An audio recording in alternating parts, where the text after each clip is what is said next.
नमस्कार मित्रों, हमारे हिंदी साहित्य चैनल में आपका स्वागत है।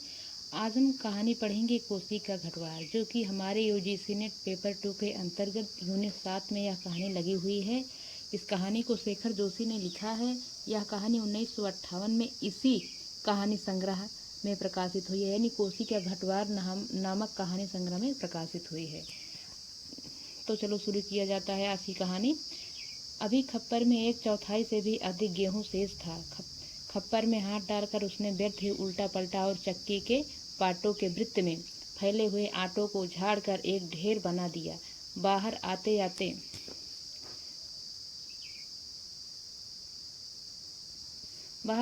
उसने एक बार और खप्पर में झांक कर देखा, जैसे यह जानने के लिए कि इतनी देर में कितनी पिसाई हो चुकी है, परंतु अंदर की मिकदार में कोई विशेष अंतर नहीं आया था। खस खस की ध्वनि के साथ अत्यंत धीमी गति से ऊपर का पाट चल रहा था। घट का प्रवेश द्वार बहुत कम ऊंचा था। खूब नीचे तक झुककर वह बाहर निकला। सर के बालों और बाहों पर आटे की एक हल्की सफेद परत बैठ गई थी। खंभे का सहारा लेकर वह बुदबुदाया, जा साला, सुबह से अब तक 10 पसेरी भी नहीं हुआ। सूरज कहाँ का कहाँ चला गया है। कैसी अनहोनी बात है। बात अनहोनी तो है ही। जेठ बीत रहा है, आकाश में कहीं बादलों का नाम निशान ही नहीं। अन्य वर्षों अब तक लोगों की धान रुपाई पूरी हो जाती थी, पर इस साल नदी नाले सब सूखे पड़े हैं। खेती की सिंचाई तो दरकिनार, बीच की क्यारियां सूखी जा रही हैं। छोटे नाले गुलों के किनारे के घट महीनों से बंद हैं। कोसी के किनारे है गुसाई का यह घाट, पर इसकी भी चाल ऐसी ही लद्दू घोड़े की चाल को मात देती है। चक्की के निचले खंड में छिछर छिछर की आवाज के साथ पानी को काटती हुई मथानी चल रही थी। कितनी धीमी आवाज। अच्छे खाते पीते ग्वालों के घर में दही की मथानी इससे ज्यादा शोर करती है। इस मथानी का वह शोर होता है कि आदमी को अपनी बात तक सुनाई नहीं देती। और अब तो भले नदी पार कोई बोले तो बात यहाँ तक सुनाई दे जाए। छप छप छप पुरानी फौजी पैंट को घुटनों तक मोड़कर गुसाई पानी की गूल के अंदर चलने लगा। कहीं कोई सुराख निकास हो तो बंद कर दे, एक बूंद पानी भी बाहर न जाए। बूंद बूंद की कीमत है। इन दिनों प्रायः आधा फलांग चलकर वह बांध पर पहुंचा। नदी की पूरी चौड़ाई को घेर कर पानी का बहाव घट की गूल की ओर मोड़ दिया गया था। किनारे की मिट्टी घास लेकर उसने बांध में 1-2 स्थान पर निकास बंद किया और फिर गूल के किनारे किनारे चलकर घाट पर आ गया। अंदर जाकर उसने फिर पाटों के वृत्त में फैले हुए आटे को बुहार कर ढेरी में मिला दिया। खप्पर में अभी थोड़ा बहुत गेहूं शेष था। वह उठकर बाहर आया। दूर रास्ते पर एक आदमी सर पर पिसान रखे उसकी ओर जा रहा था। गुसाई ने उसकी सुविधा का ख्याल कर वहीं से आवाज दे दी, है हो, यहाँ लंबर देर में आएगा। 2 दिन का पिसान अभी जमा है। ऊपर उमेद सिंह के घट में देख लो। यहाँ पिसान नहीं, यहाँ गेहूं होना चाहिए, जौ होना चाहिए, लेकिन यहाँ पिसान लिखा हुआ है। कोई पिसान लेके क्यों आएगा। चलो कोई बात नहीं है, कहानी में जो लिखा है उसे तो जरूर पढ़ना पड़ेगा। उस व्यक्ति ने मुड़ने से पहले एक बार और प्रयत्न किया। खूब ऊंचे स्वर में पुकार कर वह बोला, जरूरी है जी, पहले हमारा लंबन नहीं लगा दोगे। गुसाई होठों में मुस्कुराया। साला कैसे चीखता है, जैसे घट की आवाज इतनी हो कि मैं सुन ना सकूं।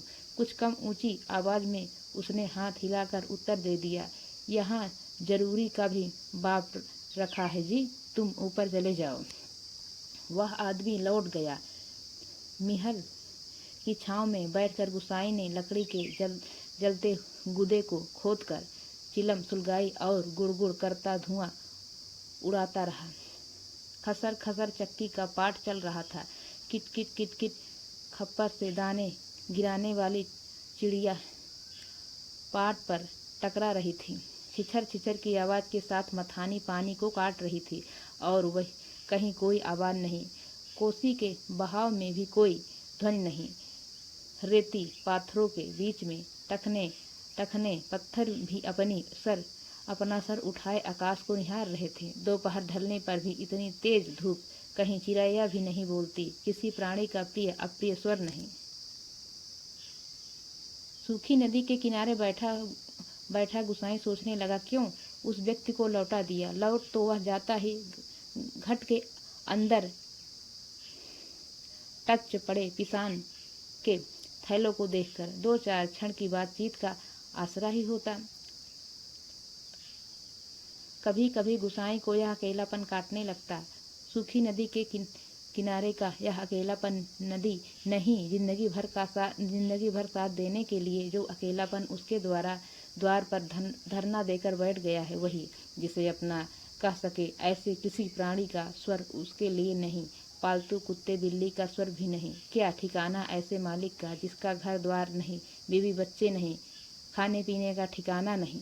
घुटनों तक उठी हुई पुरानी फौजी पैंट के मोड़ को गुसाई ने खोला।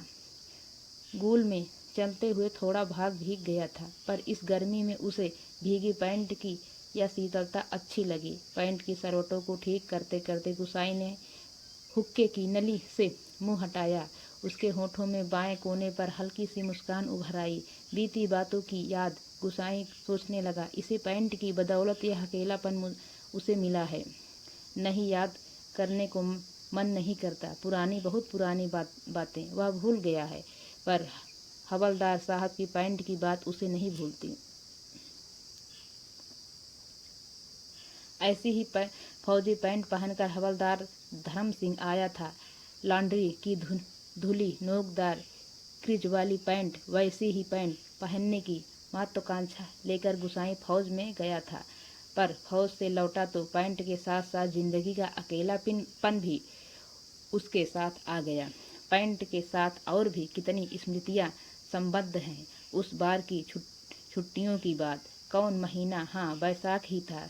सर पर क्रास खुखरी के क्रेस्ट वाली काली किस्तीनुमा टोपी को तिरछा रखकर फौजी वर्दी वह पहली बार एनुअल लीव पर घर आया तो चीड़ वन की आग की तरह खबर इधर उधर फैल गई थी।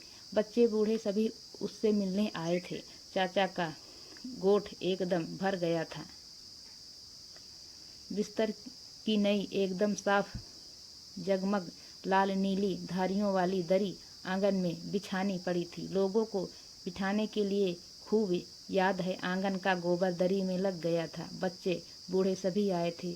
सिर्फ चना गुड़ या हल्द्वानी के तम्बाकू का लोभ ही नहीं था। कल के शर्मीले गुसाई को इस नए रूप में देखने का कौतूहल भी था, पर गुसाई की आंखें उस भीड़ में जिसे खोज रही थी वह वहां नहीं थी।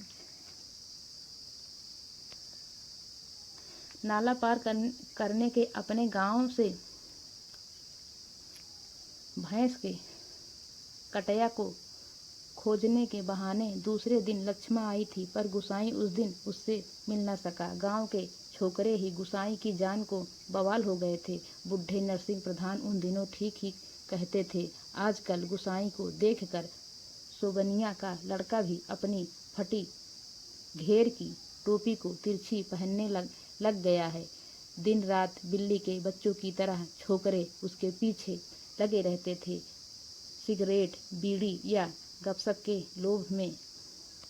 एक दिन बड़ी मुश्किल से मौका मिला था उसे। लक्ष्मा को पात पतेल के लिए जंगल जाते देखकर वह छोकरों से कांकड़ के शिकार का बहाना बनाकर अकेले जंगल को चल दिया था। गांव की सीमा से बहुत दूर काफल के पेड़ के नीचे गुसाई के घुटने पर सर रखकर लेटी लेटी लक्ष्मा काफल खा रही थी। पके गदराए गहरे लाल लाल काफल। खेल खेल में काफलों की छीना झपटी करते गुसाई ने लक्ष्मा की मुंडी भींच दी थी। टप टप काफलों का सारा लाल रस उसकी पैंट पर गिर गया था। लक्ष्मा ने कहा था, इसे यहीं रख जाना, मेरी पूरी बाह की कुर्ती इसमें से निकल आएगी। वह खिलखिलाकर अपनी बात पर स्वयं ही हंस दी थी। पुरानी बात क्या कहा था गुसाई ने, याद नहीं पड़ता। तेरे लिए मखमल की कुर्ती ला दूंगा, मेरी सुआ, यह कुछ ऐसा ही। पर लक्ष्मा को मखमली कुर्ती किसने पहनाई होगी? पहाड़ी पार के रमुआ ने, जो तुरी निसाड़ लेकर उसे ब्याहने आया था, जिसके आगे पीछे भाई बहन नहीं, माई बाप नहीं, परदेश में बंदूक की नोक पर जान रखने वाले को छोकरी कैसे दें हम? लक्ष्मा के बाप ने कहा था। उसका मन जानने के लिए गुसाई ने टेढ़े तिरछे बात चलवाई थी। उसी साल मंगसिर की एक ठंडी उदास शाम को गुसाई की यूनिट के सिपाही किशन सिंह ने क्वार्टर मास्टर स्टोर के सामने खड़े खड़े उससे कहा था, हमारे गांव के राम सिंह ने जिद की, तभी छुट्टियां बढ़ानी पड़ी। लूस साल जाड़े के समय यानी इस साल उसकी शादी थी। खूब अच्छी औरत मिली यार, शक्ल सूरत भी खूब है, एकदम पटाखा, बड़ी हंसमुख है। तुमने तो देखा ही होगा, तुम्हारे गांव के नजदीक की है। लक्ष्मा कुछ ऐसा ही नाम है। गुसाई को याद नहीं पड़ता कौन सा बहाना बनाकर वह किशन सिंह के पास से चला आया था। रम डे थे उस दिन। हमेशा आधा पैक लेने वाला गुसाई उस दिन पेशी करवाई थी, मलेरिया प्रिकॉशन न करने के अपराध में। सोचते सोचते गुसाई बुदबुदाया, साला एडजुटेंट गुसाई सोचने लगा, उस साल छुट्टियों में घर से विदा होने से एक दिन पहले वह मौका निकालकर लक्ष्मा से मिला था। गंगनाथ जू की कसम, जैसा तुम कहोगे मैं वैसा ही करूंगी, आंखों में आंसू भरकर लक्ष्मा ने कहा था। वर्षों से यह सोचता आया है, कभी लक्ष्मा से भेंट होगी तो यह अवश्य कहेगा कि वह गंगनाथ का जागरण होना चाहिए, लगाकर प्रायश्चित जरूर कर ले। देवी देवताओं की झूठी कस्में खाकर उन्हें नाराज करने से क्या लाभ? जिस पर भी गंगनाथ का कोप हुआ वह कभी फल फूल नहीं पाया। पर लक्ष्मा से कब भेंट होगी यह वह नहीं जानता। लड़कपन से संगी साथी नौकरी चाकरी के लिए मैदानों में चले गए हैं। गांव की ओर जाने का उसका मन नहीं होता। लक्ष्मा के बारे में किसी से पूछना उसे अच्छा नहीं लगता। कितने दिन नौकरी रही, वह पलटकर अपने गांव नहीं आया। एक स्टेशन से दूसरे स्टेशन का वॉलंटियरी ट्रांसफर लेने वाले की लिस्ट में नायक गुसाई सिंह का नाम ऊपर आता रहा। लगातार 15 साल तक। पिछले बैसाख में ही वह गांव लौटा। 15 साल बाद रिजर्व में आने पर काले बालों को लेकर गया था। खिचड़ी बाल लेकर लौटा। लक्ष्मा का हट उसे अकेला बना गया। आज इस अकेलेपन में कोई होता जिसे गुसाई अपनी जिंदगी की किताब पढ़कर सुनाता। शब्द अक्षर अक्षर कितना देखा, कितना सुना और कितना अनुभव किया उसने। पर नदी किनारे यह तपती रेत, पनचक्की की खटर पटर और मिहल की छाया में ठंडी चिलम को निष्प्रयोजन गुड़गुड़ाता गुसाई और चारों ओर अन्य कोई नहीं, एकदम निर्जत निस्तंभ सुनसान। एकाएक गुसाई का ध्यान टूटा। सामने पहाड़ी के बीच की पगडंडियों से सर पर बोझा लिए एक नारी आकृति उसी ओर चली आ रही थी। गुसाई ने सोचा वहीं से आवाज देकर उसे लौटा दें। कोसी में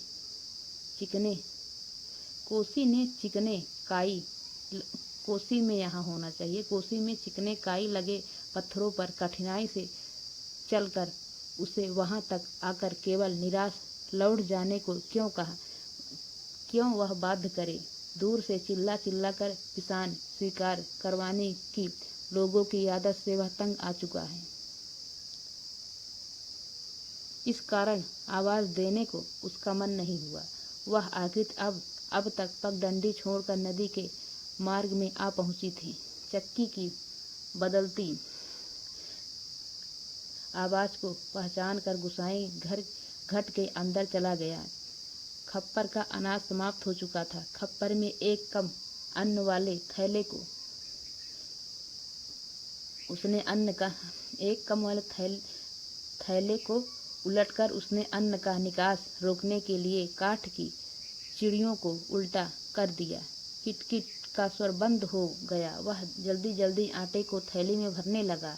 घट के अंदर मथानी की छिछर छिछर की आवाज़ भी अपेक्षाकृत कम सुनाई दे रही थी। केवल चक्की ऊपर वाले घाट की घिसकती हुई घरघराहट का हल्का धीमा संगीत चल रहा था। तभी गुसाई ने सुना अपनी पीठ के पीछे घट के द्वार पर इस संगीत से भी मधुर एक नारी का कंठस्वर, कब बारी आएगी जी, रात की रोटी के लिए भी घर में आटा नहीं है, सर पर पिसान, यहाँ गेहूं होना चाहिए, जगह जगह पिसान ही लिखा है, कोई पिसान लेके चक्की पर क्यों आएगा। सर पर पिसान रखे एक स्त्री उससे यह पूछ रही थी। गुसाई को उसका स्वर परिचित सा लगा। चौंक कर उसने पीछे मुड़कर देखा। कपड़े में पिसान ढीला बंधा होने के कारण बोझ का एक सिरा उसके मुख के आगे आ गया था। गुसाई उसे ठीक से नहीं देख पाया, लेकिन तब भी उसका मन जैसे आशंकित हो उठा। अपनी शंका का समाधान करने के लिए वह बाहर आने को मुड़ा, लेकिन तभी फिर अंदर जाकर पिसान के थैलों को इधर उधर रखने लगा। काठ की चिड़िया किटकिट बोल रही थी और उसी गति के साथ गुसाई को अपने हृदय की धड़कन का आभास हो रहा था। घट के छोटे कमरे में चारों ओर पिसे हुए अन्न का चूड़ फैल रहा था, जो अब तक गुसाई के पूरे शरीर पर छा गया था। इस कृत्रिम सफेदी के कारण वह वृद्ध सा दिखाई दे रहा था। स्त्री ने उसे नहीं पहचाना।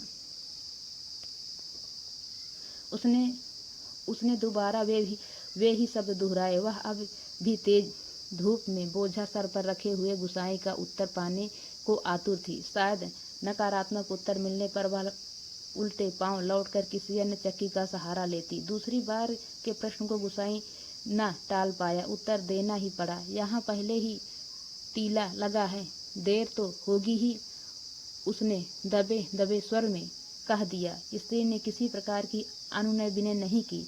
शाम के आटे का प्रबंध करने के लिए वह दूसरी चक्की का सहारा लेने को लौट पड़ी। गुसाई झुककर घट से बाहर निकला। मुड़ते समय स्त्री की एक झलक देखकर उसका संदेह विश्वास में बदल गया। हताश सा वह कुछ क्षणों तक उसे जाते हुए देखता रहा और फिर अपने हाथों तथा सिर पर गिरे हुए आटों को झाड़कर एक दो कदम आगे बढ़ा। उसके अंदर की किसी अज्ञात शक्ति ने जैसे उसे वापस जाती हुई उस स्त्री को बुलाने को बाध्य कर दिया।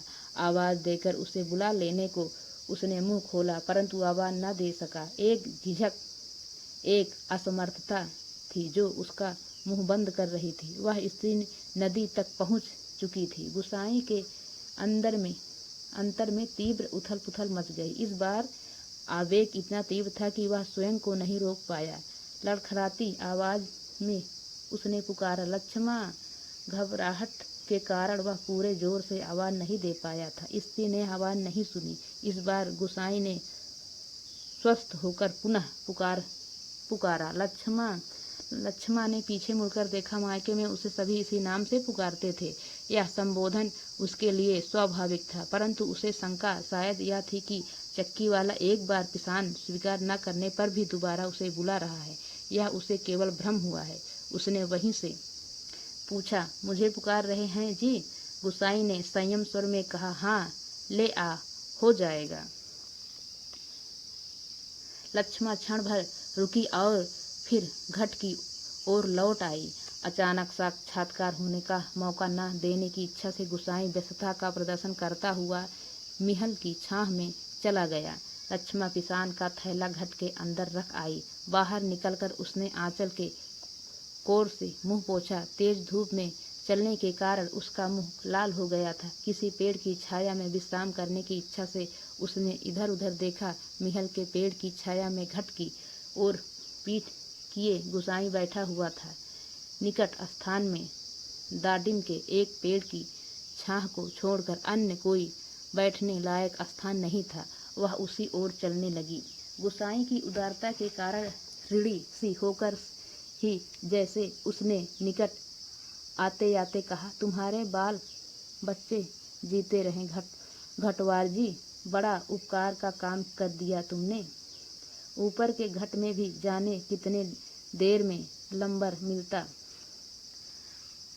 आजाद संतति के प्रति दिए गए आशीर्वचनों को गुसाई ने मन ही मन विनोद के रूप में ग्रहण किया। इस कारण उसकी मानसिक उथल पुथल कुछ कम हो गई। लक्ष्मा उसकी ओर देखे इससे पूर्व ही उसने कहा, जीते रहे तेरे बाल बच्चे। लक्ष्मा मायके कब आई?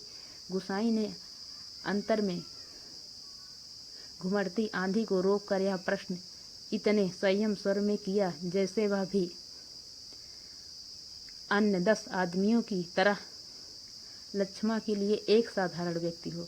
दाटिम की छाया में पात पतेल झाड़ कर बैठते लक्ष्मा ने संकित दृष्टि से गुसाई की ओर देखा। कोसी की सूखी धार अचानक जल प्लावित होकर बहने लगती तो भी लक्ष्मा को इतना आश्चर्य न होता जितना अपने स्थान से केवल 4 कदम की दूरी पर गुसाई को इस रूप में देखने पर हुआ। विस्मय से आंखें फाड़ कर वह उसे देखे जा रही थी, जैसे वह भी उसे विश्वास न हो रहा हो कि जो व्यक्ति उसके सम्मुख बैठा है वह उसका पूर्व परिचित गुसाई ही है। तुम जाने लक्ष्मा क्या कहना चाहती थी? शेष शब्द उसके कंठ में ही रह गए। हाँ, पिछले साल पलटन से लौट आया था वक्त काटने के लिए। यह घट लगवा लिया? गुसाई ने ही पूछा। बाल बच्चे ठीक हैं? आंखें जमीन पर टिकाए गर्दन हिलाकर संकेत में ही उसने बच्चों की कुशलता की सूचना दे दी। जमीन पर गिरे एक दाडिम के फूल को हाथ में लेकर लक्ष्मा उसकी पंखुड़ियों को एक एक कर निरुद्देश्य तोड़ने लगी और गुसाई पतली सीख लेकर आग को कुदेरता रहा। बातों का क्रम बनाए रखने के लिए गुसाई ने पूछा, तू अभी और कितने दिन मायके ठहरने वाली है? अब लक्ष्मा के लिए अपने को रोकना संभव हो गया। टप टप टप वह सर नीचा किए आंसू गिराने लगी। सिसकियों के साथ साथ उसके उठते गिरते कंधों को गुसाई देखता रहा। उसे यह नहीं सूझ रहा था कि वह किन शब्दों में अपनी सहानुभूति प्रकट करे। इतनी देर बाद सहसा गुसाई का ध्यान लक्ष्मा के शरीर की ओर गया। उसने गले में रेऊ सुहाग चिन्ह नहीं था। हतप्रभ सा गुसाई उसे देखता रहा। अपनी व्यावहारिक अज्ञानता पर उसे बेहद झुंझलाहट हो रही थी। आज अचानक लक्ष्मा से भेंट हो जाने पर वह उन सब बातों को भूल गया था जिन्हें वह कहना चाहता था। इन क्षणों में वह केवल मात्र श्रोता बनकर रह जाना चाहता था। गुसाई की सहानुभूतिपूर्ण दृष्टि पाकर लक्ष्मा आंसू पोंछती हुई अपना दुखड़ा रोने लगी। जिसका भगवान नहीं होता उसका कोई नहीं होता। जेठ जेठानी से किसी तरह पिंड छुड़ाकर यहाँ माँ की बीमारी में आई थी, वह भी मुझे छोड़कर चली गई। एक अभागा मुझे रोने को रह गया है, उसी के लिए जीना पड़ रहा है, नहीं तो पेट पर पत्थर बांधकर कहीं डूब मरती। जंजाल कट्टा। यहाँ काका काकी के साथ रह रही हूँ। गुसाई ने यहाँ काका काकी के साथ रह रही हो? गुसाई ने पूछा। मुश्किल पड़ने पर कोई किसी का नहीं होता जी। बाबा की जायदाद पर उनकी आंखें लगी हैं, सोचते हैं कहीं मैं हक न जमा लूँ। मैंने साफ साफ कह दिया, मुझे किसी का कुछ लेना देना नहीं। जंग लात का लीसा ढो ढो कर अपनी गुजर कर लूँगी। किसी की आँख का कांटा बनकर नहीं रहूँगी। गुसाई ने किसी प्रकार की मौखिक संवेदना नहीं प्रकट की, केवल सहानुभूतिपूर्ण दृष्टि से उसे देखता भर रहा। दाडिम के वृक्ष से पीठ टिकाकर लक्ष्मा घुटने मोड़कर बैठी थी। गुसाई सोचने लगा, 15-16 साल किसी की जिंदगी में अंतर लाने के लिए कम नहीं होते।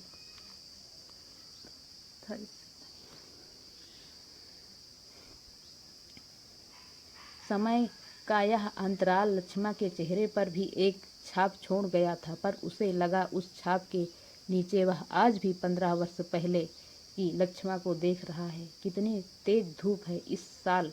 लक्ष्मा का स्वर उसके कानों में पड़ा, प्रसंग बदलने के लिए ही, जैसे लक्ष्मा ने यह बात जान बूझकर कही हो। और अचानक उसका ध्यान उस ओर चला गया जहाँ लक्ष्मा बैठी थी। दादिम की फैली फैली फैली अध डंकी डालों से छनकर धूप उसके शरीर पर पड़ रही थी।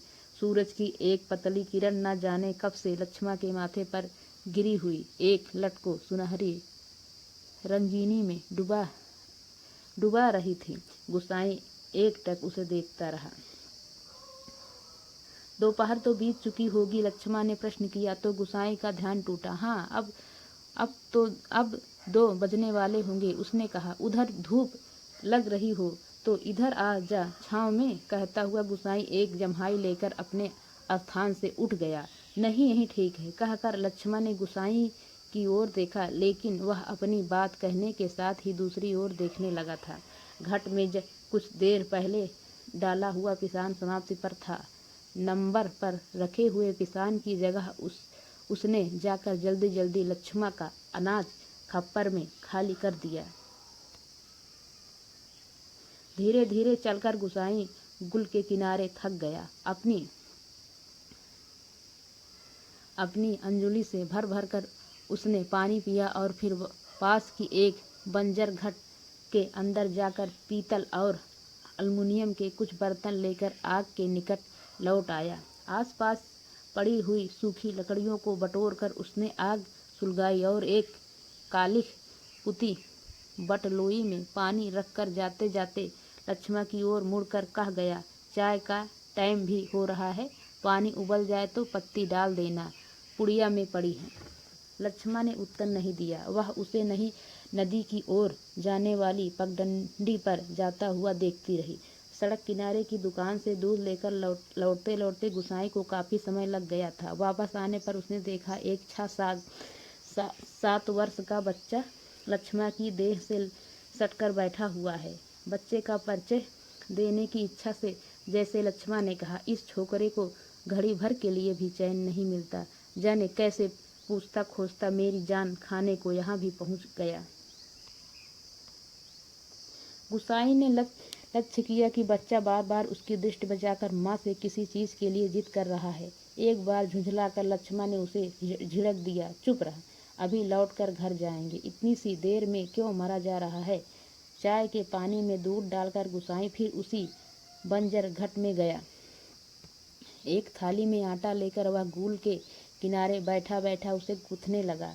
मिहल के पेड़ की ओर आते समय उसने साथ में 2-1 बर्तन और ले लिए। लक्ष्मा ने बटलोई में दूध चीनी डालकर चाय तैयार कर दी थी। एक गिलास एक एनेमल का मग, एल्युमिनियम होना चाहिए यहाँ का मग, और एक एल्युमिनियम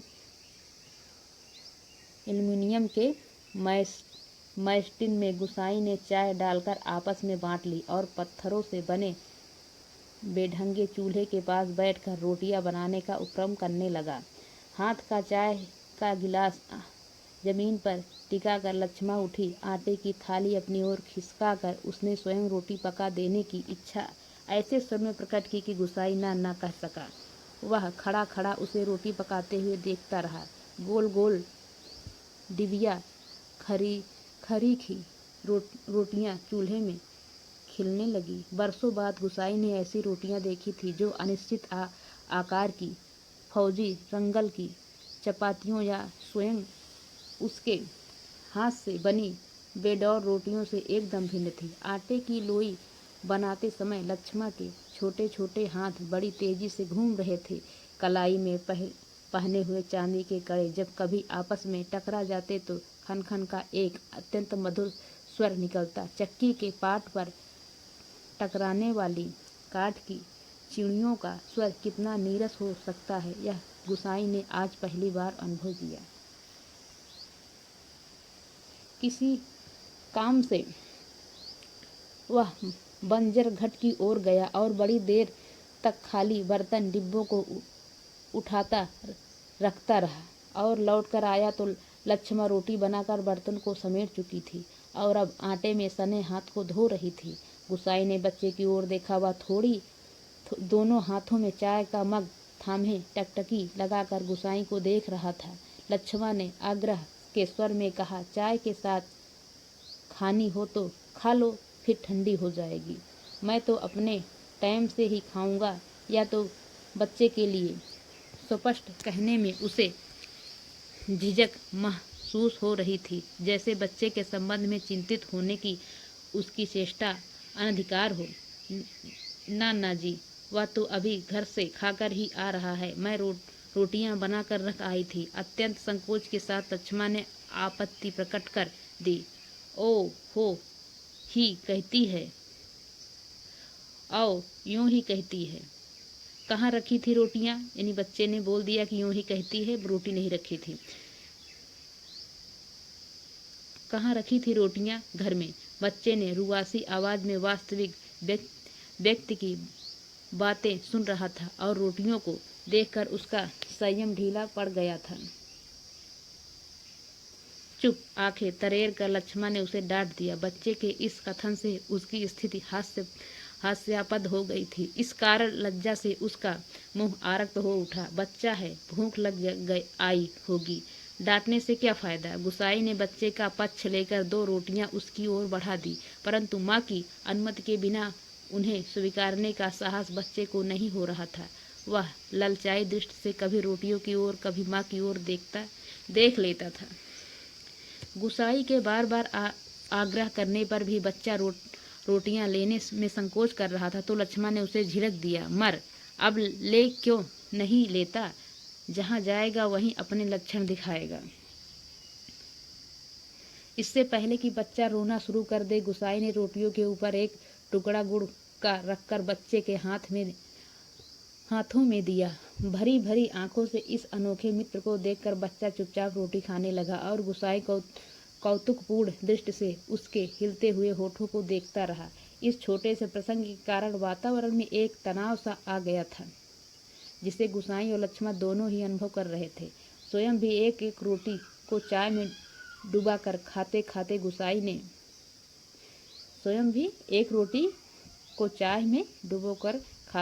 गुसाई ने जैसे इस तनाव को कम करने की कोशिश में ही मुस्कुरा कर कहा, लोग ठीक ही कहते हैं, औरत के हाथ की बनी रोटियों में स्वाद ही दूसरा होता है।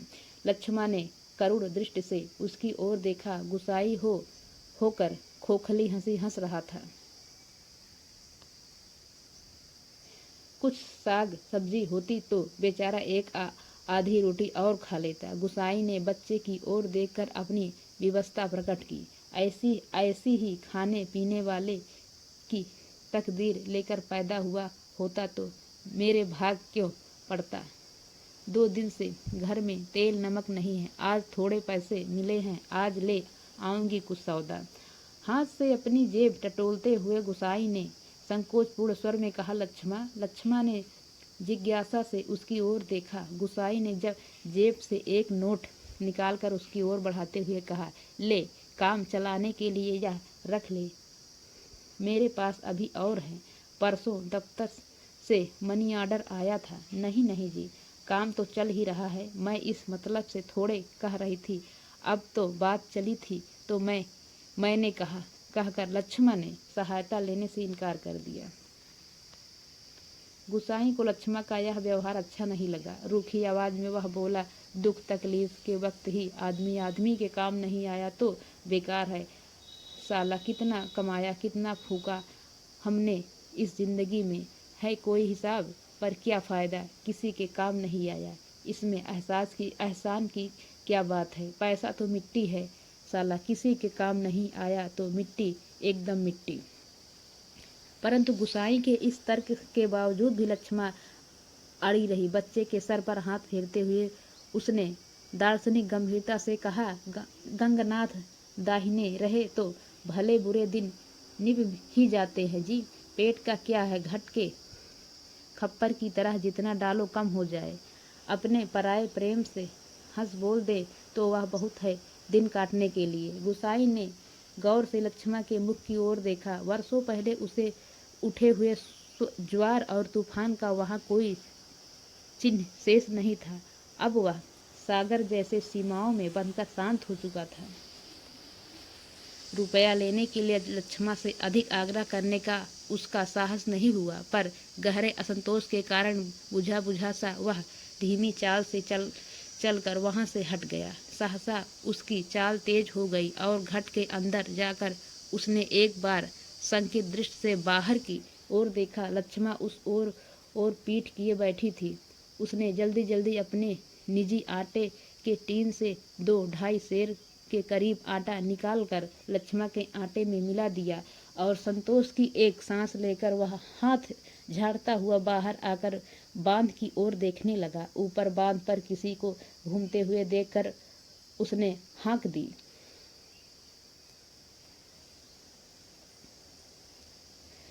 शायद खेत की सिंचाई के लिए कोई पानी तोड़ना चाहता था। बांध की ओर जाने से पहले वह एक बार लक्ष्मा के निकट गया। पिस जाने की सूचना उसे देकर वापस लौटते हुए फिर ठिठक कर खड़ा हो गया। मन की बात कहने में जैसे उसे झिझक हो रही थी। अटक अटक कर वह बोला, लक्ष्मा। लक्ष्मा ने सिर उठाकर उसकी ओर देखा। गुसाई को चुपचाप अपनी ओर देखते हुए पाकर उसे संकोच होने लगा। वह न जाने क्या कहना चाहता है। इस बात की आशंका से उसके मुंह का रंग अचानक फीका होने लगा। पर गुसाई ने झिझकते हुए केवल इतना ही कहा, कभी 4 पैसे जुड़ जाएं तो गंगनाथ का जागरण लगाकर भूल चूक की माफी मांग लेना। पूत परिवार वालों को देवी देवता के कोप से बचा रहना चाहिए। लक्ष्मा की बात सुनने के लिए वह नहीं रुका।